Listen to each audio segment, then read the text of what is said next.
Again, thank you everybody for coming, turning out tonight, and could I also thank Greg for allowing us to use his fine hostelry for this purpose. We are collecting all year round on Thursday nights, and all the money that goes into the hat we've collected together to present to the Rowans.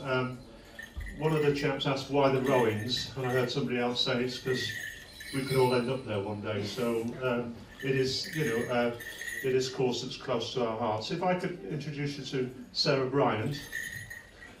And without further ado, I know Sarah will tell you a little bit more about the Rowans. On behalf of Victory Morris, it's my great privilege to represent you in presenting this cheque for £610 to the Rowans.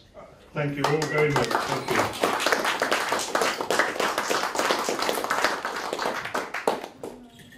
Well, ladies and gentlemen, thank you very much. I know that will go to some well-deserved equipment for the Rowans Hospice. I just wanted to say a quick, just give you a quick history on the Rowans Hospice, and just lead on from what you said, John, about someone said, why the Rowans Hospice? It's something that's very close to my heart. I've worked there for 2.5 years on the ward and left just about 3 months ago to actually take on a new job, but carried on this role as an ambassador for the Rowans Hospice, because I'm very keen to take the message out from the hospice, what a wonderful place it is. And I'm sure Carrie will back me up on that. It's not a place of sadness and morbidity. It's a place of living, laughter, fun, and there are lots of tears as well as lots of laughter.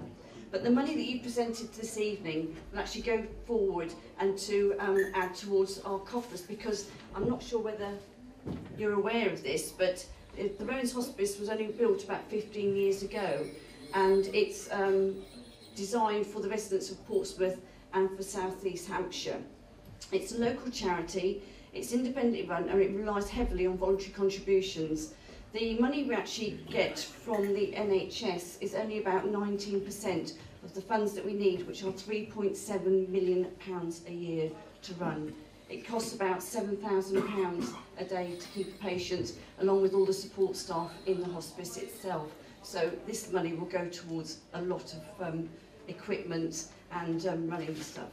The work that you do, you've had great fun, I'm sure, raising all this money. We couldn't run that place without voluntary work, without voluntary contributions, and without the voluntary team that work within the hospice itself. And there are over 700 volunteer workers who do a variety of jobs, whether it's delivering meals on the wards, whether it's working in the shops, or going out battling tins, fundraising, similar to what you've done yourselves. But if I can just give you just a small breakdown of what it costs out of that 3.7 million to run, it just give you an example, just that drugs and pharmacy are £145 a day, a specialist mattress is between £500 and £1,000 to buy, so that money can go towards that. And also, in the hospice we have 19 rooms. They're all ensuite rooms for our inpatients. And they were able to give them facilities such as a shower. It's a wet room, so if they're in a wheelchair they're able to have a shower, but we also have 2 wonderful jacuzzi baths. And to put a patient in a jacuzzi bath who hasn't had a bath for about 6 months is the most fantastic experience that I've actually felt whilst being at the hospice. I've actually placed people in a platform, lowered them into water where they haven't had a bath for 6 months, and we've all been in tears. Yeah, you're quite welcome to go in and try it, you know. So next time you do open day, say I want a jacuzzi bath. But you know, I'd like to thank you on behalf of the Rowans Hospice for this wonderful cheque that you've given us, and I believe that we're going to be the charity for next year as well. So we'll look forward to a lot of your fundraising activities there, and look forward to get some feedback, especially from your Holland trip, I believe. You don't want that. I can see a picture from here. Yes, you can't.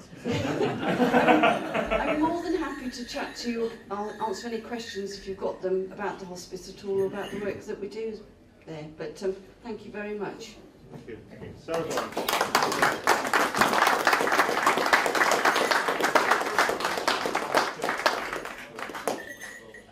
Thank you, everybody. I think just one protocol there.